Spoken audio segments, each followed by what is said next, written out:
Assalamualaikum warahmatullahi wabarakatuh kepada rakan-rakan, kepada tuan dan puan, rakan-rakan sekalian. Alhamdulillah, sekali lagi pagi ni kita dipanjangkan umur, dapat berkesempatan untuk meneruskan hari kita dari satu hari ke satu hari. Alhamdulillah. Jadi seperti biasalah tuan dan puan, kita setiap hari bila kita mulakan hari kita, memang pagi-pagi bila kita dah solat subuh tu, kita dah memanjatkan kesyukuran, kita dah buatlah perkara-perkara rutin. Saya yakin kita semua macam tu. Alhamdulillah. Jadi hari ini hari Khamis, kalau ikutkan macam di Selangor ni, hari ini adalah public holiday. Jadi mungkin di negeri-negeri tertentu, macam di beberapa negeri, mungkin Thaipusam ni bukan public holiday, jadi dia tak bercuti. Jadi apa-apa pun tuan dan puan, tak kira lah sama ada tuan dan puan hari ini memang merancang untuk menghabiskan masa bersama keluarga, ataupun tuan dan puan memang nak review perkara-perkara tertentu. Macam saya hari ni, saya nak siapkan homework. Saya ada homework masuk sekolah, jadi ada homework. Jadi hari ni macam saya nak siapkan beberapa homework. Jadi pagi ni sebenarnya saya bawakan satu lagi topik. Sebenarnya dalam seminggu ni ada beberapa perkara yang saya temui, kerana saya menemui beberapa individu baru, ada kawan-kawan baru yang ditemui secara online. Jadi ada beberapa perkara yang saya dapati menjadi setback ataupun yang menghalang daripada kita meneruskan perkara-perkara yang kita dah rancang. Jadi salah satu perkaranya adalah tentang membuat keputusan, tentang membuat keputusan. Saya ada maklumkan juga tadi, sebenarnya saya buat simple posting saja tentang hari ini. Jadi saya ada sebutkan tentang mengapa sebenarnya kita susah nak buat keputusan. Jadi kita kata tak buat keputusan pun satu keputusan, kita kata macam itu, betul. Tetapi dalam banyak keadaan, dulu saya pun macam itu. Sebelum ni saya pun mengambil pendekatan bahawa saya kata tak buat keputusan pun satu keputusan. Tetapi sebenarnya dalam banyak keadaan, terutamanya keadaan sekarang, tuan dan puan, saya dapati bahawa nak tak nak kita mesti buat keputusan. Kalau kita tak buat apa-apa, kesannya akan orang kata lebih buruk untuk satu jangka masa panjang.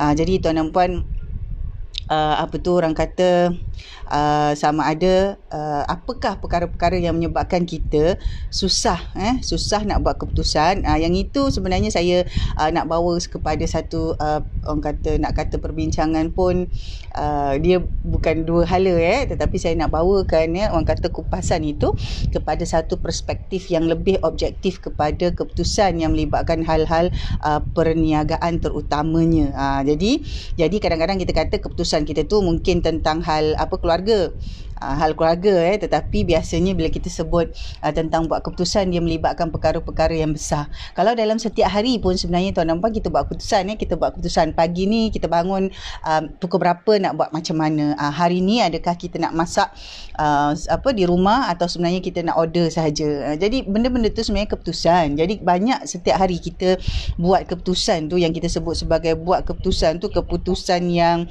orang sebut sebagai keputusan berbentuk rutin. Hari-hari kita buat. Jadi bila kita dah sentiasa buat, kita tak terasa, kita tak ada rasa perkara itu sebagai satu perkara yang pelik ataupun penting. Tetapi apabila kita kata kita dalam organisasi, dalam syarikat, dalam bisnes, ataupun kita bekerja, kalau kita bekerja dengan orang pun, kita kena buat keputusan dalam skop kerja kita tu. Kalau katalah kita ni HR manager, kita kena buat keputusan. Nak ambil staff baru ke, katalah ada unit sales and marketing minta staff, nak approve ke, tak approve ke, kalau approve macam mana, tak approve macam mana. Jadi ada banyak benda, ada banyak keputusan-keputusan yang melibatkan organisasi dan perubahan-perubahan dalam organisasi itu, yang menyebabkan kita perlu ada energi. Kita perlu ada energi. Jadi tuan dan puan, salah satu perkara kalau kita lihat semula mengapa ada antara kita tak boleh nak buat keputusan. Saya tidak membawa perbincangan secara ilmiah. Kalau tuan dan puan lihat di luar sana, sebenarnya memang ada orang kata research, memang ada konsep-konsep tentang decision making yang dibincangkan oleh pakar-pakar macam profesor, pensyarah-pensyarah di universiti. Memang mereka ada buat orang kata research ataupun pendekatan secara ilmiah dalam konteks membuat keputusan, ada. Tetapi pada hari ini sebenarnya saya nak bawakan satu perbincangan itu, atau melihat kepada benda yang praktikal, benda yang biasa dekat dengan kita hari-hari. Jadi bila kita kata antara salah satu sebabnya kita tak nak buat keputusan, tuan dan puan, sebenarnya satu adalah sebab kita dah tak ada tenaga, dah penat. Contoh. Kata kita hari tu banyak sangat benda yang kita kena buat keputusan, kita kena fikir. Hari ni macam mana okey, anak ada 5. Contoh anak ada 5. Okey, nak susun. Siapa pakai laptop, siapa pakai komputer, siapa duduk atas, siapa duduk bawah, siapa duduk depan, siapa duduk belakang. Jadi benda tu semua adalah satu keputusan kecil, kecil tapi banyak. Okey, lunch macam mana? Okey, macam mana lunch pukul berapa? Jadi dalam keadaan tertentu macam sekarang bila ramai orang work from home, kita punya staff kita sendiri sebagai usahawan, bila kita kata kita dalam keadaan sekarang ni, sebenarnya kita jadi lagi penat. Jadi lagi penat kerana terlalu banyak sangat decision benda kecil-kecil ni yang jadi besar, yang menyebabkan kita nak kata chaos pun susah juga. Sebenarnya kita penat. Bila kita penat, lepas tu kita pula ada bisnes, kadang-kadang kita dah tak ada energi nak fikir untuk bisnes kita tu. Jadi tuan dan puan, macam mana kita nak buat kan supaya kita sentiasa ada energi. Memanglah tuan dan puan, kita boleh cakap tentang makanan, kita boleh cakap lah kita tentang pemakanan lah, tentang exercise lah, tentang kesihatan, betul.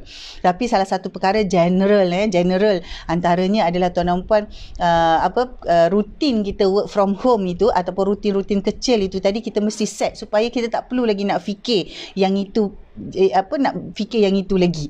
Jadi contoh, kita dah tahu PDPR ni macam mana kita nak urus, kita buatlah. Kadang-kadang kalau kita terpaksa buat keputusan untuk ada anak kita yang terpaksa skip ataupun tak dapat join dengan PDPR tu pun, kita terpaksa buat keputusan tu. Jadi bila kita dah buat keputusan tu, kita akan follow jadual tu. Kita akan follow. Kalau ada perubahan pun, mungkin seminggu sekali atau 2 minggu sekali kita ada buat perubahan. Jadi kita ada save level of energy. Kita ada simpan lagi tenaga untuk kita fikirkan kepada perkara-perkara yang lebih yang ada memerlukan, yang lebih kritikal dalam perniagaan ataupun dalam organisasi kita tu. Itu antara perkaranya tuan dan puan. Jadi ada beberapa perkara yang kita nampak sebenarnya yang memenatkan kita dan menyebabkan kita tak nak berfikir untuk bisnes kita tu tadi. Kita lihat semula daripada personal environment kita.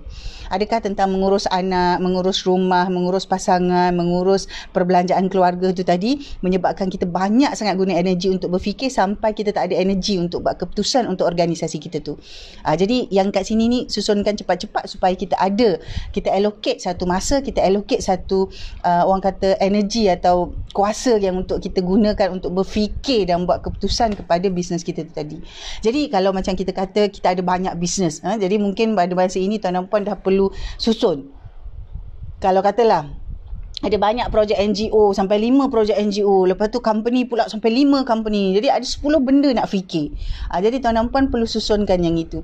Jadi salah satu perkara yang saya lihat mengapa, ini pengalaman sendiri dan juga hasil daripada perbincangan usahawan, mengapa ada kalanya kita tak boleh buat keputusan, sebenarnya tuan dan puan, kita dah penat, kita tak nak fikir.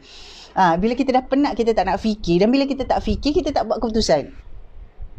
Bila kita tak fikir, kita tak boleh nak buat keputusan, jadi kita tak buat. Jadi kita ambil decision to not make any decision.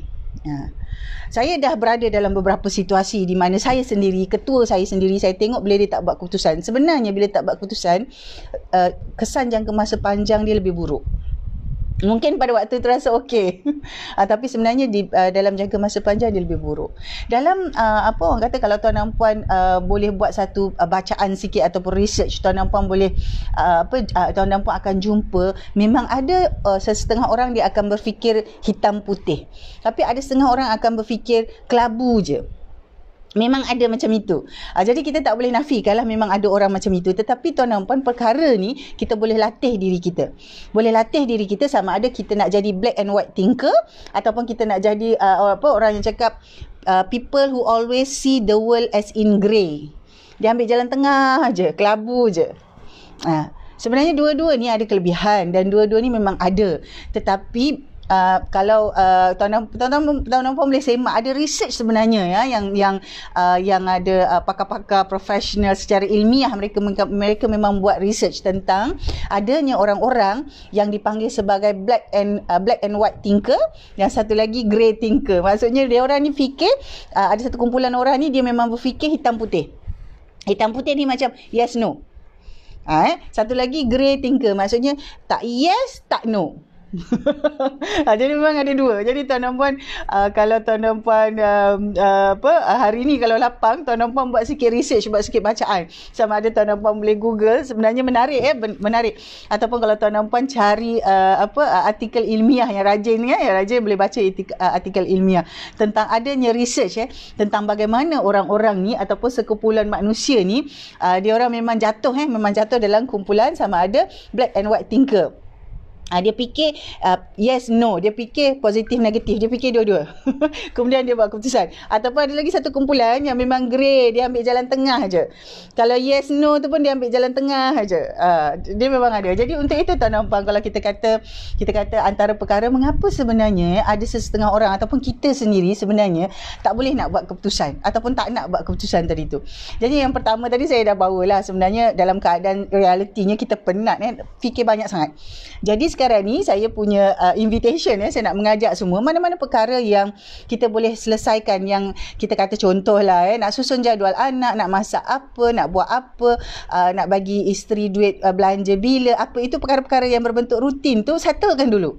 Jangan jadikan dia satu perkara besar yang kita nak fikir, tak perlu. Settlekan tu dulu perkara-perkara rutin tu tadi, supaya tenaga kita tu kita preserve, kita reserve untuk fikirkan perkara-perkara yang lebih penting tadi. Sama ada untuk organisasi ataupun buat keputusan lah, sama ada untuk keluarga diri sendiri ke atau bisnes tu tadi. Itu antara yang pertama. Kita susunkan energi kita tu kat mana. Kemudian yang kedua tuan dan puan, kita lihat juga apabila kita tak boleh buat keputusan tu, sebenarnya kita tak cukup maklumat. Kita tak cukup maklumat. Jadi kita tak boleh nak buat keputusan. Jadi katalah contoh kita dalam satu organisasi kan, kita kata nak kita ada 10 orang staff kata. Jadi kita dah nampak dah pendapatan kita ada masalah ni, rasanya tak boleh nak maintain 10 orang. Tapi kita tak boleh nak buat keputusan. Nak buang ke, nak maintain ke, nak tukar jam kerja ke, nak tukar penggajian ke, nak apa. Kita tak boleh nak buat keputusan tu kerana kita tak cukup maklumat. Maklumat apa yang kita perlukan? Contoh, katalah 10 orang ni skop kerja dia apa, dengan buat kerja ni macam mana, hasilnya apa. Kalau kita ada maklumat-maklumat yang membolehkan kita buat keputusan, kita cukup maklumat, mungkin kita kena buat kira-kira, mungkin kita kena tengok data-data, mungkin kita kena dapatkan khidmat nasihat daripada konsultan ke. Jadi kalau kita ada cukup maklumat, kita boleh buat keputusan. Jadi kita tahu, okey 10 orang. Oh, rupa-rupanya 5 orang full time, 5 orang part time. Sebab kita tak ada maklumat-maklumat tu, jadi kita nak buat keputusan tak boleh. Jadi perkara yang kedua, antara benda kenapa kita susah nak buat keputusan ataupun kita tak buat keputusan tu, sebenarnya kita tak cukup maklumat. Bila tak cukup maklumat ni, kita dah penat. Reason yang pertama, sebab yang pertama, bila kita dah penat, kita tak nak cari maklumat. Itu yang jadi kita tak dapat juga buat keputusan. Jadi dapatkan maklumat. Jadi nak cari maklumat ni pun sebenarnya tuan-tuan dia ambil masa kan, kita nak cari maklumat, ambil masa dan perlukan energi juga. Jadi dia berbalik kepada perkara yang pertama tadi. Jadi bila kita nak buat keputusan ni, kita kena ada energi. Jadi kita susunkan energi kita tak payah fikirlah macam kawan kita buat posting kat Facebook kan. Dia bercakap-cakap, lepas tu kita pun rasa dia mengata aku ke. Otak kita ni jangan dibazirkan untuk fikir macam tu. Jangan dibazirkan untuk fikir perkara-perkara yang tak penting. Ataupun kenapa Aminah ni dah lama tak tak komen dekat Facebook saya, dia dah tak suka kat saya ke. Perkara-perkara macam tu jangan, kerana dia akan memenatkan fikiran kita. Jadi kita penat, tak payah fikir. Jadi reserve energi kita tu untuk fikir, cari maklumat untuk kita buat keputusan. Reserve your mental energy tuan dan puan. Emotional energy, mental energy kena reserve kepada perkara yang baik, perkara yang betul, perkara yang lebih baik dan perkara yang lebih betul. Jadi yang kedua sebenarnya tuan dan puan, kita kena ada cukup maklumat. Barulah kita kata kita bolehlah buat keputusan. Sebab ada setengah-setengah keputusan kita kena buat kira-kira tuan dan puan. Kita tak boleh ikut rasa-rasa, tak boleh. Terutama dalam bisnes. Macam contoh tadi, kita ada 2 cawangan. Kita nak tutup satu ke, kita nak maintain dua-dua. Yang ini semua kena ada maklumat. Maklumat apa? Maklumat kewangan, maklumat daripada orang kata pengurusan sumber manusianya, maklumat daripada contohlah perkara feedback daripada ibu bapa, betul ke ibu bapa dah tak nak hantar anak, betul ke apa sebenarnya isu-isunya, memang betul ke kalau memang dah tak ada yang nak hantar anak, boleh ke kita tutup. Jadi ini semua perlukan maklumat. Dia bukannya ada pengetahuan saja. Saya tahu saya tahu parents ni ada masalah. Iyalah, tapi kita nak maklumat. maklumat tu, informasi tu. Okey, parents ni berapa orang? Contoh, okey ada 50 parents. Rupa-rupanya daripada 50 ni 30 orang memang orang bisnes. Jadi 30 ni sangat terkesan. Jadi dia orang memang langsung takkan hantar. So ada 20. Itu maklumatnya kan. Jangan kita kata, oh tahu parents memang ada masalah untuk hantar anak. Memang kita tahu tapi tak ada maklumat yang penting tu. Okey, jadi macam tadi, okey ada 20 orang, 20 parents. 20 parents ni masih boleh hantar anak tapi mungkin kita ada maklumat lain. Rupa-rupanya mereka hanya boleh begini. Jadi apakah dengan 20 murid dan 20 parents yang hantar tu, kita boleh lagi terus jalankan cawangan yang kedua tadi. Yang ini semua maklumat tuan dan puan. Dan nak dapatkan maklumat ni kena guna energi juga. Jadi kita don't waste your energy to something which is not productive. Contohlah kan, contoh kita kata duk sibuk nak tengok dia buat apa kawan tu tutup lah cawangan, kawan tu business boom lah, dia dapat banyak lah sale. Jadi kalau kita buang masa energi kita, jadi kita tak dapat letak energi kita tu dalam keadaan yang betul. Jadi yang kedua tuan dan puan, kita mesti ada maklumat yang cukup. Nak cari maklumat ni mesti kena allocate masa, kena ada time, kena ada energi.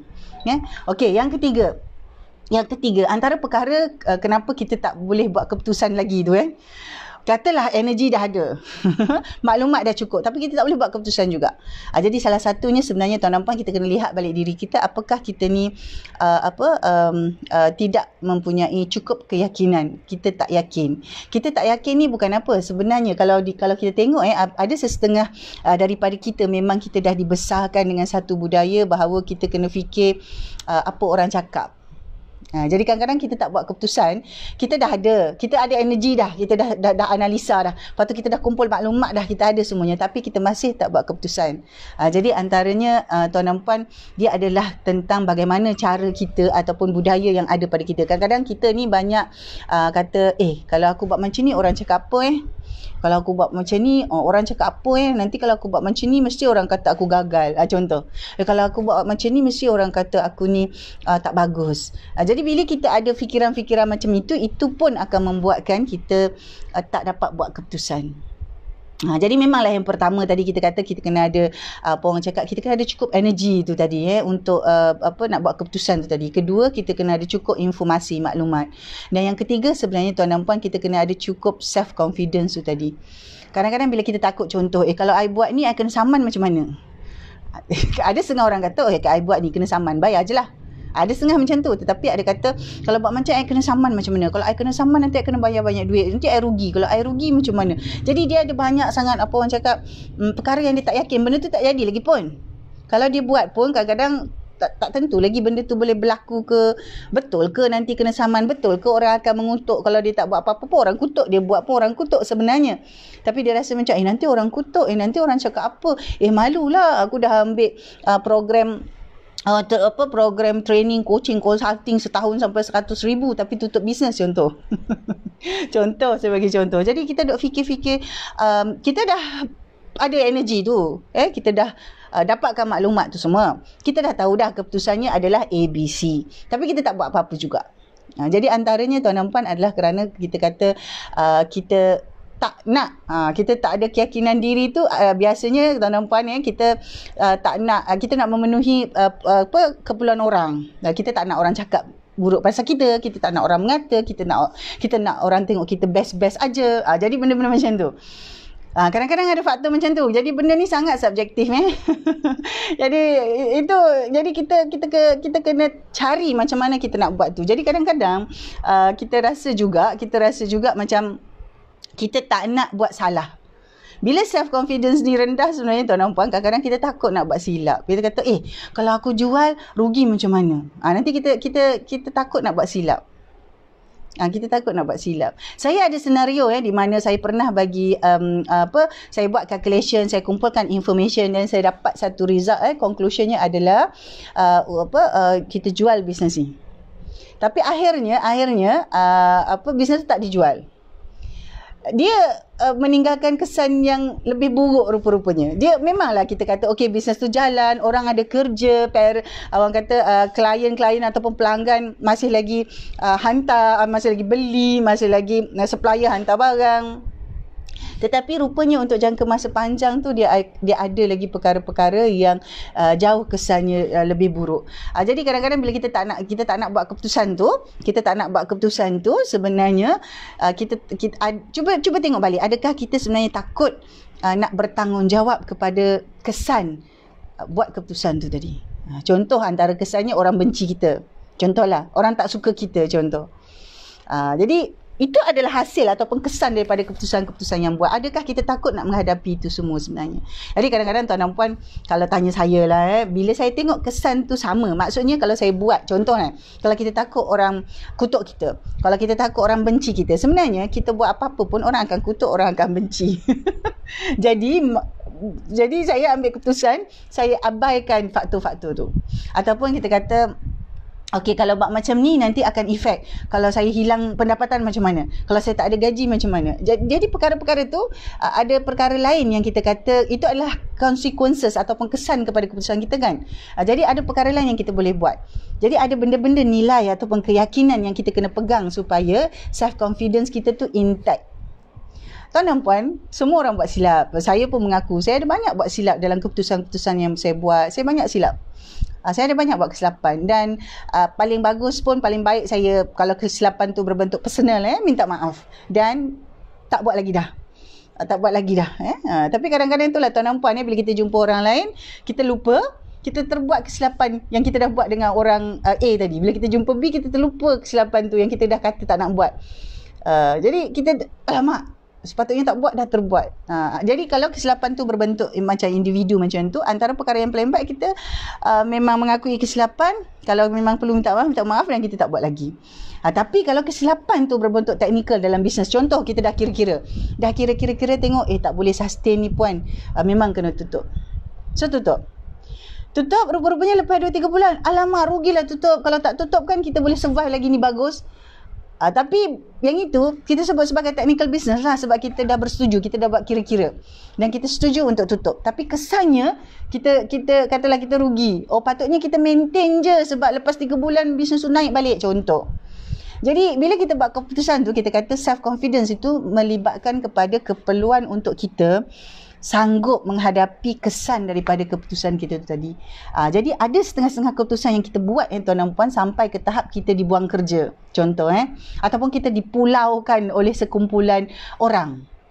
Kita buat keputusan A. Lepas tu satu kumpulan ni memulaukan kita sebab kita buat keputusan A, contoh. Tapi kita confident, kita tahu kenapa kita buat keputusan tu. Kita dah put the energy to think deep. We have do our research to gather enough information to make the decision, and we are confident enough to make the decision. Jadi then when we make the decision, we are ready to face the consequences. We are ready to go through the challenges happen after the decision that we made. Itu sebenarnya yang kita sebut sebagai self confident. Dia self confident ni pun dia ada kaitan dengan self esteem. Jadi nak tak nak kita kena buat. Kadang-kadang ada benda-benda yang berlaku itu kita sahaja yang tahu. Jauh dalam lubuk hati kita tu kita tahu. Dan kita tak perlu pun nak cerita kepada satu dunia. Tapi dengan pengetahuan itu tuan dan puan, kita jadikannya untuk kita move forward. Jadi dalam dunia ni semua orang buat silap. Cuma kita tak mengaku yang kita buat silap secara public, dan Allah takdirkan orang tak tahu yang kita buat silap. Tapi ada masa-masanya orang tahu pun kita buat silap. Contoh saya type posting kat Facebook salah ejaan, orang pun tahu saya salah eja. Jadi mungkin kesalahan macam itu kita kata teknikal, tapi kesalahan-kesalahan besar yang menyebabkan keputusan-keputusan kita itu buat melibatkan hidup orang lain ataupun melibatkan suasana orang lain. Contoh kalau kita tutup bisnes kan, dia melibatkan hidup pekerja-pekerja kita, pelanggan kita, supplier kita, semua akan affected.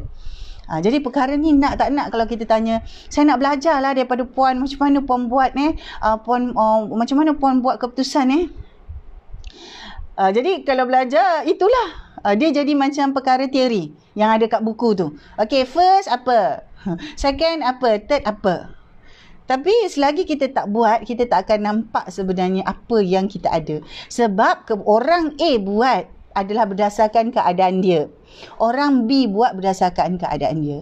Kecuali kalau kita memang buat kek, kita buat kek, bahan tu, ingredient tu sama. Okey, tepung jenama rose. Semua beli tepung jenama rose So kita dapat jenama rose. Okey, beli essence vanilla, jenama ni, warna ni. Semua beli essence vanilla. Jadi kita boleh dapat sama. Tapi bila kita buat keputusan untuk hidup kita ataupun untuk organisasi kita, tak semua faktor-faktor yang sama tu ada, tak ada. Contohlah kadang kan kita kata macam mana dia buat keputusan, dia mengharungi masa ni, nampak macam okey je, posting Facebook dia cantik, bisnes dia pun bagus.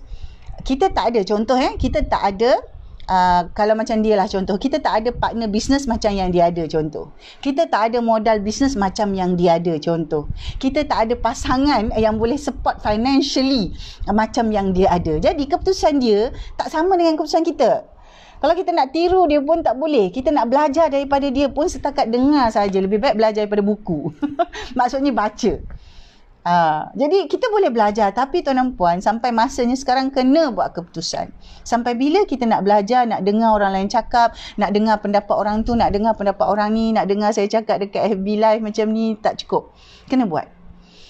Jadi yang pertama sekali, susunkan energi kita untuk buat keputusan. Kedua, gunakan energi kita itu untuk information gathering. Yang ketiga, build the self-confidence. Ready to face any consequences based on our decision. Saya buat decision besar masa saya nak tutup bisnes pada tahun 2013 dan jual. Dan saya tahu akan ada consequences, akan ada kesan-kesannya. Dan kesan-kesannya tu sampai sekarang, 2013 sampai 2021. Dan akan datang dia akan ada kesan. Tetapi macam mana kita handle benda tu tuan dan puan, kita lalui. Jadi setiap satu tu kita ambil sebagai satu pendekatan membuat keputusan. Dan kita bersedia untuk mengharungi kesan-kesan yang datang dengan setiap keputusan yang kita buat. Itu normal tuan dan puan. Itulah namanya kehidupan. Kalau kita ambil perspektif macam itu, insya-Allah kita akan hidup. Susah ke senang ke, kita dapat melalui kehidupan ni. Baik, jadi untuk itu tuan dan puan, insya-Allah orang kata orang bisnes ni tak perlukan motivator. Dia perlukan mentor. Jadi sebenarnya salah satu perkara yang datang dari mentor ini adalah motivation. Dia bukan motivator, dia mentor, tetapi salah satu perkara yang kita dapat datang daripada mentor itu adalah motivation sebenarnya. Jadi itulah tuan dan puan, kalau kita ambil motivator saja dia tak cukup, tapi kalau mentor ataupun coach, tuan dan puan akan dapat daripada mereka sebahagian ada percentage of motivation. You will get a percentage, a certain level of motivation from your mentor or from your coach. Okey tuan dan puan, jadi untuk itu tuan dan puan, saya ucapkan terima kasih.